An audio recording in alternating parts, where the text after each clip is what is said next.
Assalamualaikum warahmatullahi wabarakatuh. Shalom, salam sejahtera untuk kita semua. Yang saya hormati Ibu Ade Siti Haryanti SPD MPD selaku dosen mata kuliah Bahasa Indonesia, dan yang saya cintai teman-teman saya semua. Perkenalkan, nama saya Maria Novita Sola. Saya mahasiswa dari Universitas Dian Nusantara dengan jurusan Ilmu Komunikasi. Dalam video kali ini, saya akan mempresentasikan atau menjelaskan tentang tata ejaan bahasa Indonesia. Oke teman-teman, simak video saya berikut ini. Baik, sekarang saya akan menjelaskan tentang tata ejaan bahasa Indonesia mulai dari pengertiannya. Tata ejaan adalah aturan cara menuliskan bahasa, termasuk pemakaian huruf, penulisan kata, pemakaian tanda baca, serta pemenggalan kata. Contohnya menentukan kapan memakai huruf kapital, penulisan gabungan kata, dan tanda baca seperti titik atau koma.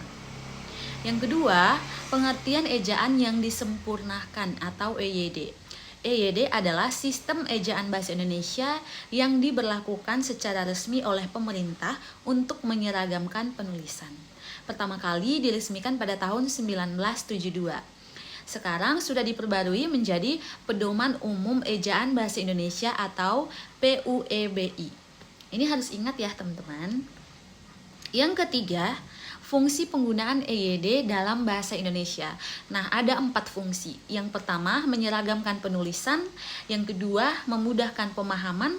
Yang ketiga, menjaga kejelasan makna. Yang keempat, menjaga kaidah dan keindahan bahasa.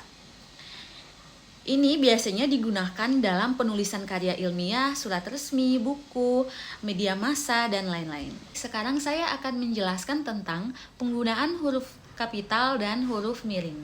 Ini penting sekali ya teman-teman. Huruf kapital biasanya digunakan pada awal kalimat, judul, nama orang, nama lembaga. Itu biasanya diawali dengan huruf kapital. Lalu ada huruf miring. Ini juga penting sekali. Dalam menulis judul buku biasanya ditulis dengan huruf miring. Lalu film, majalah, dan juga bahasa asing. Nah, di saat teman-teman menyusun makalah atau menyusun skripsi, biasanya ada bahasa-bahasa asing. Itu biasanya diatur menjadi huruf miring atau menggunakan huruf miring. Yang berikut, saya akan menjelaskan tentang penulisan kata. Kata dasar langsung ditulis. Kata berimbuhan sesuai kaidah. Misalnya berlari, memukul. Lalu kata depan dipisah. Misalnya di rumah, di pasar, di sekolah.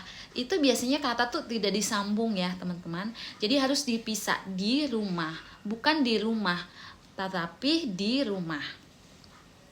Lalu yang berikut ada kata ulang. Kata ulang, penulisan dengan pengulangan kata. Ulang seluruh, rumah-rumah. Ulang sebagian, lari-lari kecil. Ulang berubah bunyi, sayur-mayur. Nah, itu beda ya teman-teman. Jadi itu harus kita pelajari dengan baik. Yang berikut tentang gabungan kata. Penulisan 2 kata atau lebih yang membentuk satu makna. Kata majemuk rumah sakit. Itu contohnya ya teman-teman. Baik, yang berikutnya tentang gabungan kata. Penulisan 2 kata yang lebih yang membentuk satu makna. Yang pertama kata majemuk, rumah sakit. Rumah sakit itu dipisah, rumah sakit. Yang kedua, harus dibedakan dengan kata yang sudah menjadi satu bentuk. Misalnya kerjasama, kerjasama itu pisah, kerjasama. Tapi jika bekerja sama, bekerja itu nyambung, lalu sama, bekerja sama. Gitu ya teman-teman. Yang berikutnya tentang partikel. Kata tugas seperti lah, kah, tah, pun. Itu yang bagian kata akhirnya ya. Penulisannya disambung dengan kata sebelumnya, misalnya bacalah, apakah, gitu ya teman-teman. Yang berikutnya tentang angka dan lambang bilangan. Angka untuk bilangan matematika, misalnya 100 orang. Tentu 100 itu pakai bilangan 100 orang. Tapi huruf untuk awal kalimat 100 orang hadir, misalnya 100 orang hadir, itu ditulis dalam bentuk kalimat atau huruf ya teman-teman. Yang berikutnya tentang penulisan lambang bilangan. Rupiah ditulis tanpa spasi.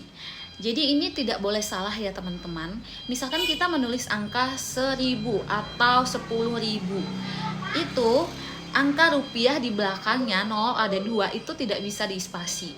Paling kita hanya memberikan tanda koma lalu disambung dengan rupiahnya, 2 angka 0 di belakang.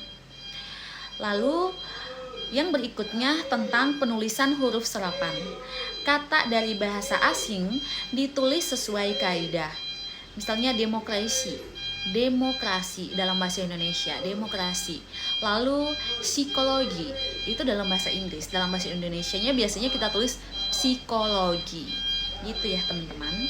Jadi harus mengikuti pedoman transliterasi dan penyesuaian fonetik dalam bahasa Indonesia. Itu saja penjelasan saya kali ini.